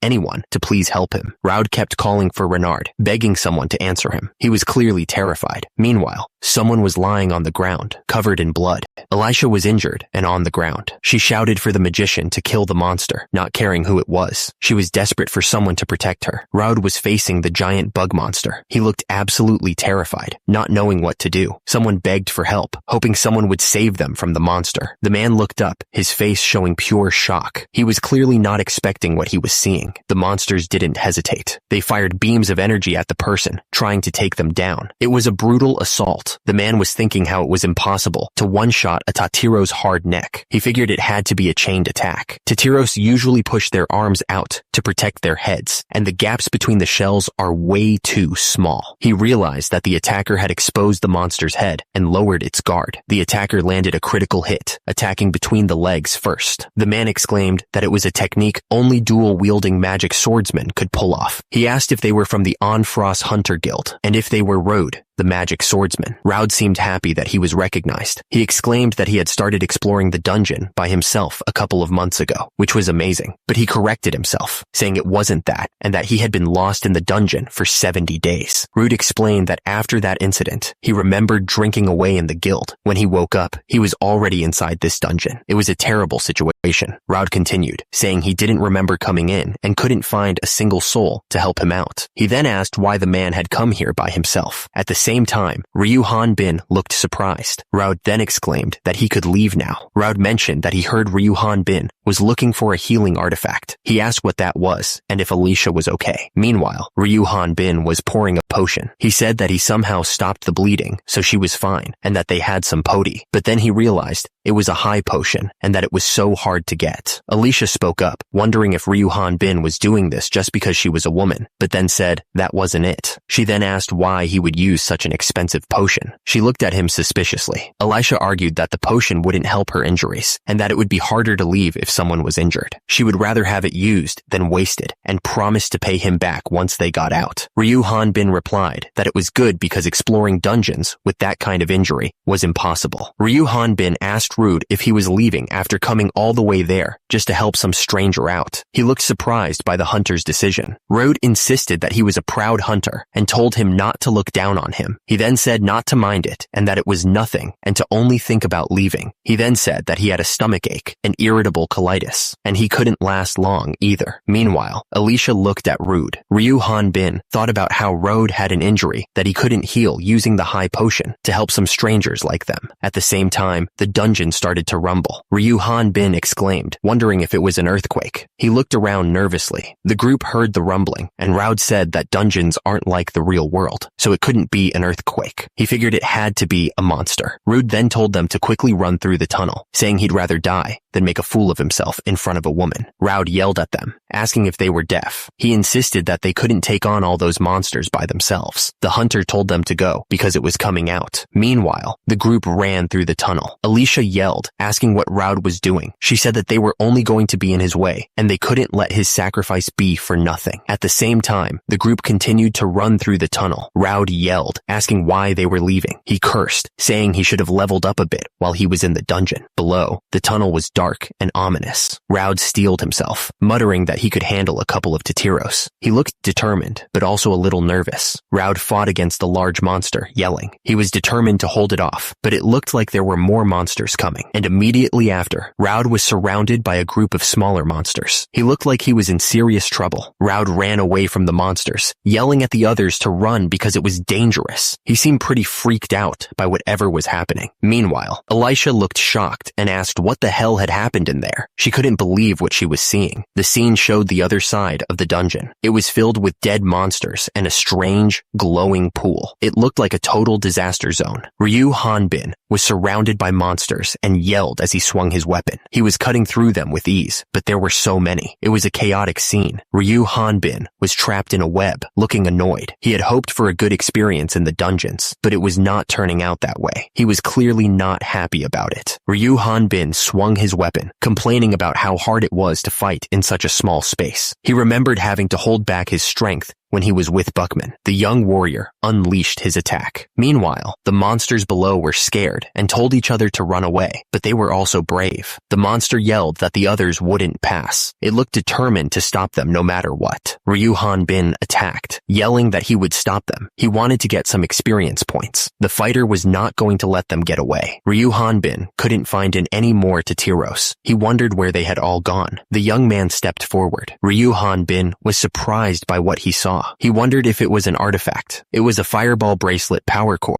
Ryu Hanbin thought, oh hell no, don't these kinds of items usually pop out after defeating a mid-boss? He remembered that the level 40 Totiro King was dead. The fighter wondered if he took out the power core. Would all the monsters nearby go away? He would not be able to level up if there were no more monsters, but there were only Totiros around here. He also knew that there was still the final boss and central core artifact left, but something felt missing. The screen said that the wearer was able to shoot a fireball by shouting fireball. It also said that there were 30 uses left. Ryu Hanbin thought that a chunk of fire being fired off his hand was more than enough. It was a man's fantasy. Ryu Hanbin looked around and asked if nobody was around. He was about to try out the skill. The young man prepared himself. He focused all his energy. The warrior was ready to shout the magic word. Ryu Hanbin shouted, "Ball!" He was excited to see what would happen. So, why do monsters spawn endlessly in a dungeon? It's a pretty good question if you think about it. Turns out, the answer was discovered by hunters who explored the dungeons. And surprisingly, the dungeon monsters don't reproduce like normal creatures. Instead, they're being created in a special room. The cause behind the magic that creates countless monsters is the magical core centered in this room. The mystery of the magical core taking the form of an item still can't be explained, but hunters have called these items concentrated with immense magic. Ryu Hanbin shouted, "Ball!" At the same time, they call these items artifacts. Ryu Hanbin looked at the item in confusion, wondering if it was broken. He noticed a level requirement of 31, unlike other normal tools. But the young man figured that anyone who could reach this point should be able to meet that level requirement. Since he was only level 5, he thought it was useless. These artifacts found in dungeons were a symbol of honor for hunters and even traded at high prices. Ryu Hanbin wanted experience instead of trash he couldn't use. He wondered if he should sell it, but thought it would be weird for a level 5 to do so. Whatever he did, his level was always a problem. However, it was rare for hunters to return alive with artifacts in their possession. Suddenly, Ryu Hanbin realized that the room was moving. That was because of their deep regret over their hardships through the years and arrogance developing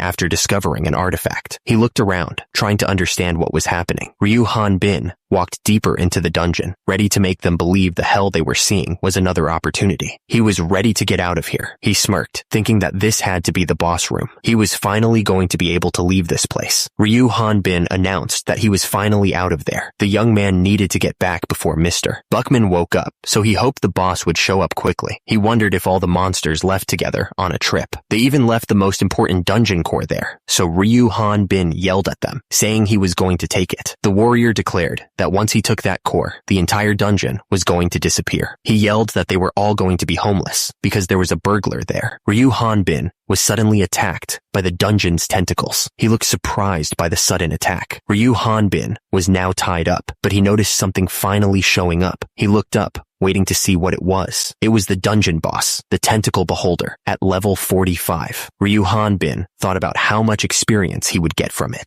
Ryu Hanbin realized this wasn't the time to mess around. He noticed that both his arms and legs were restrained. The young man knew that if he made a mistake and got attacked, it was over for him. He was finally. The guy with white hair hair suddenly yelled out. Ryu Hanbin was standing behind him, looking confused by the sudden outburst. The guy with white hair seemed to be looking at Ryu Hanbin's stats. He asked if Ryu Hanbin was really only level 5. Meanwhile, our hero looked shocked by the question. Ryu Hanbin realized he might have been exposed. He thought that he needed to come up with some kind of excuse fast. Ryu Hanbin was trying to think of something to say. Meanwhile, the guy with white hair was just standing there, waiting for an answer. The guy with white hair started laughing like a maniac. He said that Ryu Hanbin was creeping him out, which was pretty funny. The guy with white hair grinned. He said that he knew there was a monster right there, one with low combat strength, but able to shapeshift into the enemy's fear and trauma. Ryu Hanbin looked confused as the guy spoke. He said that it was a despicable form, but it wouldn't work on him, because there was no way a level 5 would be in this dungeon. The white-haired man smiled creepily. He was glad that Ryu Hanbin was able to see through his form, which meant he was safe. But then, a voice shouted that he was going to become manure for the dungeon. The text described that the floating monster with no blind spots could thoroughly attack and defend its territory by combining its extremely fast tentacles and excessive strength. The description continued, saying that it aimed for the hunter's blind spots. Ryu Hanbin was on guard, trying to figure out how to deal with this thing. The swordsman attacked with a grunt. He put all of his strength into the blow. The monster launched an impenetrable blow. The attack was fast and strong. The monster fell to the ground with a loud crash. It was clearly in pain. The monster was falling, but Ryu Hanbin had to dodge another attack. He thought to himself how close that was, adding that if he hadn't dodged, his pants would have been torn apart. Ryu Hanbin wondered if the boss monster wasn't too weak. The guy with the sword looked at him, confused. The swordsman yelled that Ryu Hanbin was a total jerk as he swung his sword. He was clearly angry, and immediately, Ryu Hanbin was hit by the attack and exclaimed in pain. The monster was falling after taking a hit. It looked like it was in a lot of pain. Meanwhile, the young man continued to fight, dodging the attacks from the other enemies. The swordsman cursed at Ryu Hanbin, saying that he had lost everything because of him. He was furious and blamed the young man for his misfortune. Ryu Hanbin wondered if he was being seen as a fake and if the swordsman had lost his mind. The monster made a weird noise. It seemed confused by what was happening. The monster continued to fall, crashing through the dungeon. It lamented the loss of his honor within the guild, as well as his party. Raud looked absolutely shocked, realizing that even his egg was gone. He was clearly struggling to understand what was happening. The monster screamed, accusing someone of turning him into a demon. He then mentioned Artis. At the same time, Raud screamed that the monster was lying about having a relationship with Artis. The monster kept screaming for someone to die, over and over again. He looked completely deranged. The enemy was determined to kill the human. The monster and Raud were still fighting each other. Meanwhile, Ryu Hanbin was thinking about what he should do if Raud was being controlled by the enemy. The monster yelled at the human, asking how he dared to play with him like a ball. He was furious and ready to attack. The monster pointed out that he hadn't attacked the human yet. He guessed that the human was either a comrade or a party member. At the bottom, the worms were still slithering around. The monster continued, saying that for someone who cherished their comrade, losing their life by that comrade's hand would be the most horrible thing ever. He looked like he was enjoying this way too much. Suddenly, Ryu Hanbin appeared with his sword raised. He offered the monster his experience. Below, Raud looked absolutely terrified, not knowing what was going on. The monster changed his mind. He seemed to have thought of something even more evil. The monster declared that he was going to turn the human into manure for the dungeon. But then, he decided to remodel him as the dungeon's mid-boss. He would make him slaughter all the humans who dared to set foot in that place and then devour them alive. The monster was still scheming, thinking that his first meal would be someone special. He looked forward to the delicious experience. Suddenly, the monster lunged, screaming that Ryu Hanbin would be his first meal, but our hero was ready for the attack. The tentacle beholder was trying to get into Ryu Hanbin's head, saying that no matter how strong he was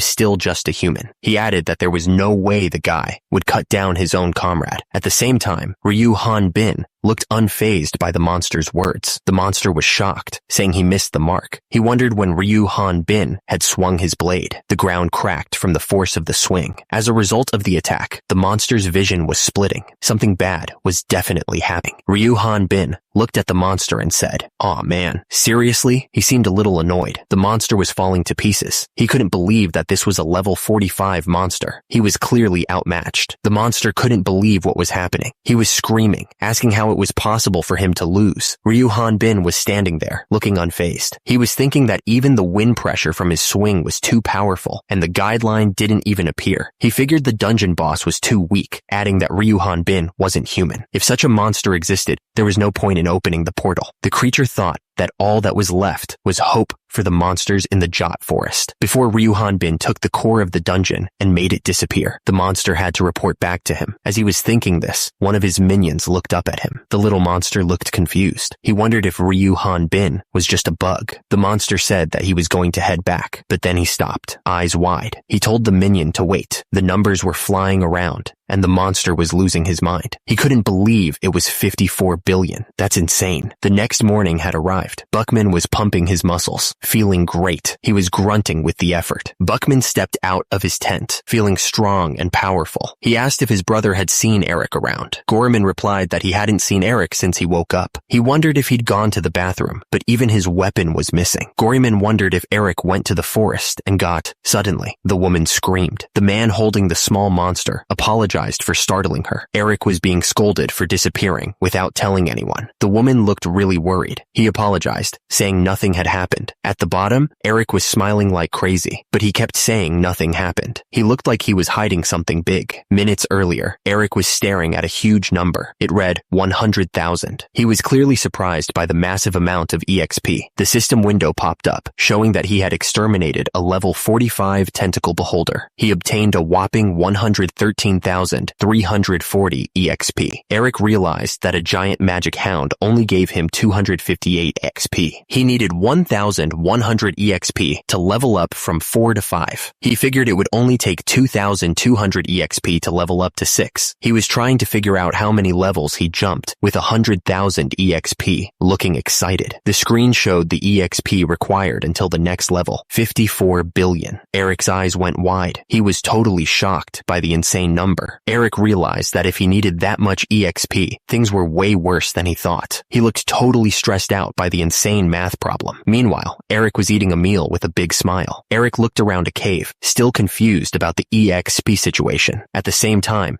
Eric was hanging out with a little monster, looking like they were friends. Two people were talking about Eric, wondering if something had happened to him, but the woman said that he claimed nothing was wrong. Meanwhile, Eric was eating a big piece of meat, looking like he didn't have a care in the world. Eric stared at the tent, realizing he was done for. He looked absolutely hopeless. The sky was a mix of orange, blue, and purple, as if signaling the end of the day. A week had passed, but Buckman's group couldn't find any monsters outside of Sayat Forest. As a result, they returned to Onfros earlier than expected. At the gates, the guards stopped their wagon. The guards told them that the carriage was for the Onfros Hunters Guild and demanded to see their permit. One of the men asked what permit they were talking about. At the same time, the man argued that he had worked there long before the guard's dad was even born, but the guard said that those were the rules. An old man asked if something had happened, explaining that they had been gone for 3 months. Then, he recognized the man in armor. He shouted that it was Captain Buckman. The man in the armor said that he was Gorman and greeted the captain. Gorman then asked what was going on. The captain was told that the Hunters Guild had recalled all adventurers outside of town 5 days ago. He looked absolutely shocked by the news. The town looked quiet and empty. The text in the air announced that the Ipen Plain dungeon had closed. Back in the wagon, the atmosphere was tense. One of the men wondered if they should be celebrating the dungeon closing. Below them, the town looked quiet and unsettling. One of the guys explained that he was able to use the portal because he didn't take the core of the dungeon. He figured that someone else must have taken the core and closed the dungeon, which was why the streets were like this. The man then asked who they thought had closed the dungeon. He seemed really confused. One of the people in the wagon said that for a hunter, closing a dungeon was an incredible accomplishment, but only an Earthling would hide this fact. He looked really worried, adding that wasn't the only problem. The same man continued, talking about the Inquisitor, who was sent by the church to find and execute Earthlings. The Inquisitor would drag people away and torture them to confess, because they couldn't tell them apart from the Earthlings. The man added that the Inquisitor targeted any suspicious individual who was above level 20. He was clearly scared. One of the men said that the standard was absurd. He added that Mr. Buckman and Madame Amber were both above level 20. He stated that this was also why most hunters had left the town, because Earthlings would never be welcomed. He looked really serious. The man with the beard announced that nothing was certain yet. He told everyone to finish what they had to do. He said that they should reap their rewards because they had been camping camping outside for weeks. He then told them to head to the guild and turn in the demon stones. The guy with the beard said that they should sell the monster materials in Eric's bag. He then told everyone to celebrate how Eric completed his first request. Meanwhile, someone was lying down, looking thoughtful. One of the men asked Amber if she could go with Eric to the Bolton shop, but another person said that she knew where the store was and could go by herself. She told the man to go on to the guild. Another person pointed out that Eric didn't even know the market prices and then asked Buckman a question. The man said that Eric would find out, even if they didn't tell him. He was talking about how valuable what he was carrying right now was. He smirked, knowing Eric would be surprised. The sign read, Bolton shop. Someone inside was clearly surprised by something. The shopkeeper refused to buy whatever it was. He explained that even though Buckman was a loyal customer, he couldn't risk getting involved. He added that the town's prosperity was all thanks to the dungeon. The shopkeeper continued, saying that without the dungeon, no one would stay in a place with an Earthling and an Inquisitor. He wondered who he would sell his goods to then. The young man looked like he was about to beg him to reconsider. The shopkeeper shouted at the young man, telling him, half? No, half of half. He asked if the guy was deaf. He explained that regardless of money, if an Inquisitor, suddenly, a cloaked figure interrupted them, telling them to continue. He said he would wait in line since he arrived late. The newcomer's masked face was unreadable. The shopkeeper was terrified. He shouted that the cloaked figure was from the Church of Darkness, the Inquisitor. He thanked the owner for the introduction, clearly panicking. Ryu Han Bin looked at the Inquisitor suspiciously, wondering what level he was. The cloaked man thanked the shopkeeper for his products, speaking politely. Ryu Han Bin stared at the Inquisitor. His eyes narrowed. He looked like he was trying to figure out what was going on. The Inquisitor spoke, asking what was wrong. The system window showed that his level and species were unmeasurable. He wondered why they couldn't see his level. Eric told him he didn't know what he was talking about. He closed the distance between them in a heartbeat. Eric admitted he heard that a lot, adding that he never lost when it came to heights. But the Inquisitor was really tall. He wondered why the Inquisitor was so shocked to see him, and why he didn't just step back if he was so scared. Eric insisted he had no religion, then asked what fairy tale the Inquisitor liked. The Inquisitor found it weird that Eric was an orphan from a remote village with no religion, yet he was a hunter walking down the street. Eric said he had only recently become a hunter, and that the Inquisitor had the wrong person if he thought he was an Earthling. The Inquisitor held up a small device, clearly about to test Eric. The Inquisitor saw that Eric was only level 5, which was impossible given his strength. Eric figured that since he got inspected, he could sell these items, right? The Inquisitor simply responded that he understood. Eric was selling his loot to the merchant. He was amazing, especially doing it right in front of the Inquisitor. He figured it was normal, though. The merchant was having a hard time pricing the items because he didn't have anywhere to sell them now. He was clearly confused. Eric was getting nervous. He thought it would be okay since his level was low. He felt like his heart was about to explode. Eric thought the merchant seemed pretty strong, even though he couldn't see his level. Maybe it was due to the mask. He asked the merchant if that was also an item he sold. Eric was starting to freak out because of the merchant's reaction. No,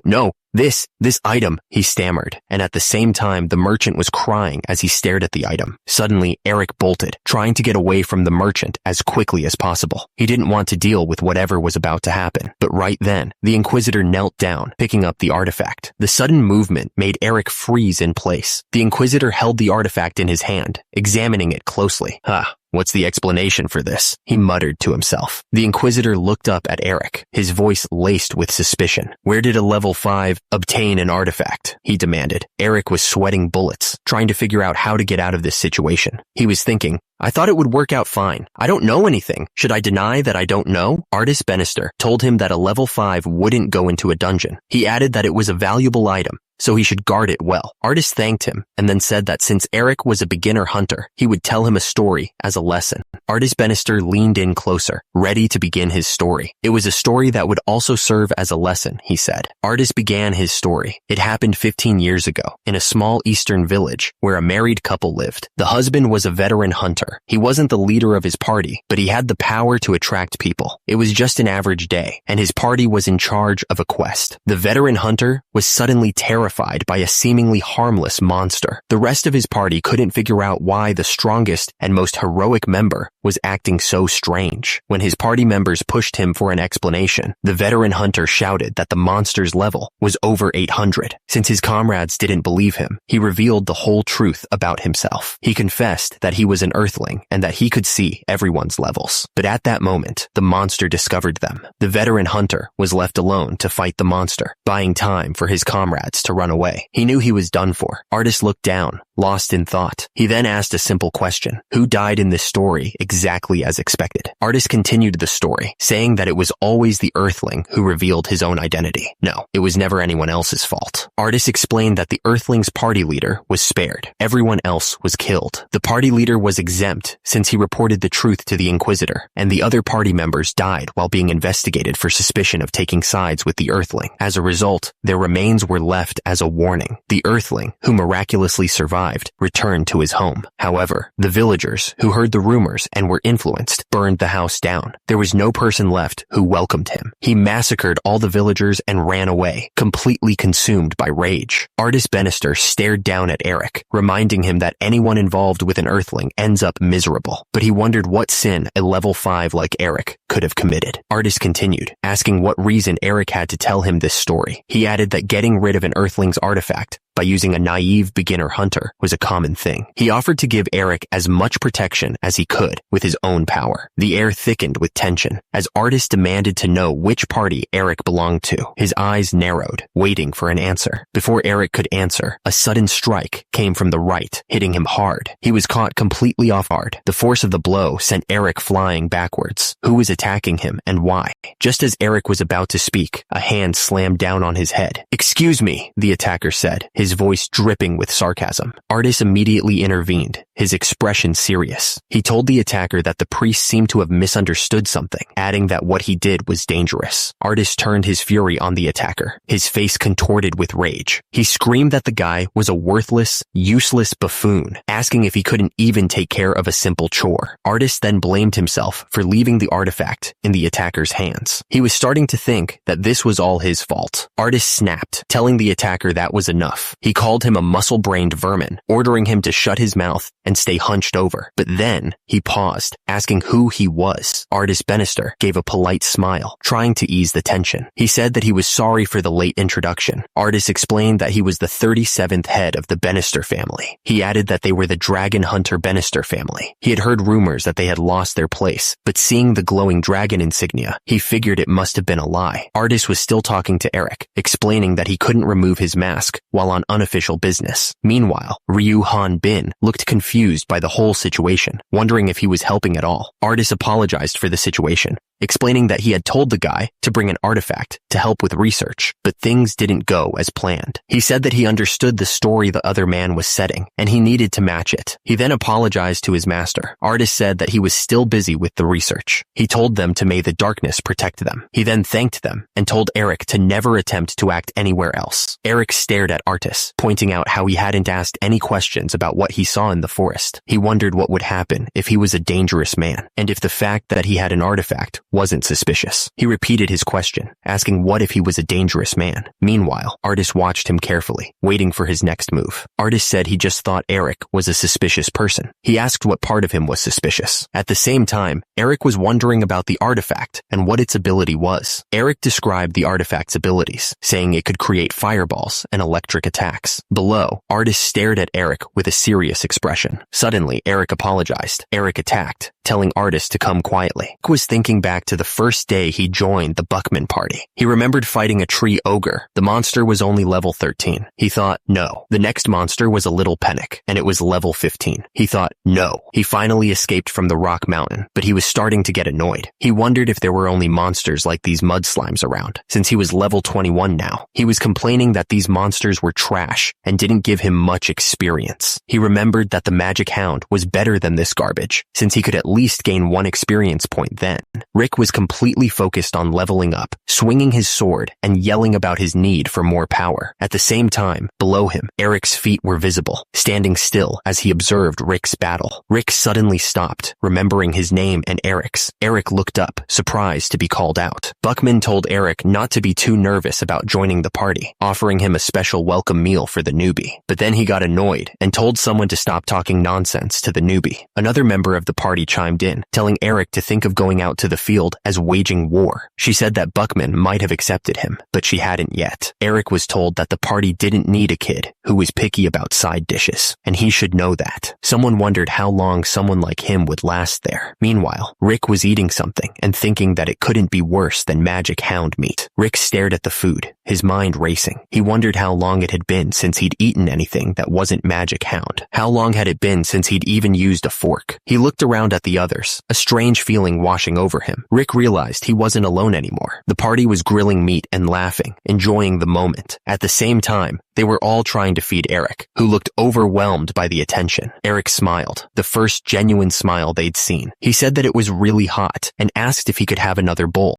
Eric told them that they didn't have to force him to eat it. He said that if he ate all of it, even if they cooked it to play a joke on him, he could still feel that he had escaped the rock mountain. The cloaked figure, holding the other person, spoke calmly Finn as they were fighting. He told the other to please follow him quietly. The cloaked figure paused, sensing the air around them. He realized this wind wasn't magic, or at least he couldn't feel any mana. He thought it was the wind of healing, and that the other guy was a pretty high-level spirit magician. The cloaked figure frowned, realizing the situation was getting complicated. He thought to himself that a high-level spirit magician wouldn't be an easy fight. The cloaked figure looked serious. He realized that if he fought for real, his true identity would be exposed. He then told the other guy not to worry so much. The cloaked figure explained that if he stayed inside, he'd be safe, even if he lost his arms and legs. But he wanted the other guy to walk and follow him on his own 2 feet. The cloaked figure realized that he was running out of options. He asked Ryuhan Bin if he was looking for a dungeon closer. It seemed like the cloaked figure had something in mind. The cloaked figure asked if he could find a dungeon closer. Would Ryuhan Bin promised not to hurt anyone else? He quickly added that they didn't have much time to waste. Ryuhan Bin looked the cloaked figure in the eye. He declared that he was the dungeon closer they were looking for. Suddenly, a voice echoed through the dungeon. It announced the return of a hero as light flooded the entrance. A man stepped forward, a mix of surprise and embarrassment on his face. He admitted he hadn't expected to actually return. He was also ashamed, admitting he hadn't realized someone could close the dungeon alone, adding that it was full of hardships. Raud was remembering the dungeon incident. Turns out, he had ended up getting knocked out. He was disgusted. He had defeated the boss without even realizing it. He took out the dungeon nucleus and closed the dungeon, but then it vanished, leaving them to starve in the middle of nowhere. Raud continued, explaining that they had found him as they were leaving Onfros. He was just grateful to be alive. He added that he had found them first, and they had saved his life, so they should at least do this much for him. Raud looked at them with a strange smile. He told them to look carefully, because the legend of Rude was about to begin right now. Raud suddenly yelled that he wasn't the one. He told the others to get inside right away. Rude Estelpia was 21 years old. The guards said they were putting him in a cell for now, adding that they thought the artifact was real. Meanwhile, the 2 people were talking about Rude. One of them admitted that he didn't know Rude was a dungeon closer, and that he thought he had temporarily become a monster back then. He didn't realize it was really Rude. The representative of the Church of Darkness apologized to the others. He insisted that the church hadn't done anything wrong, but he was still worried about what would happen to Rude. The Church of Darkness representative explained that Raud's location was a secret.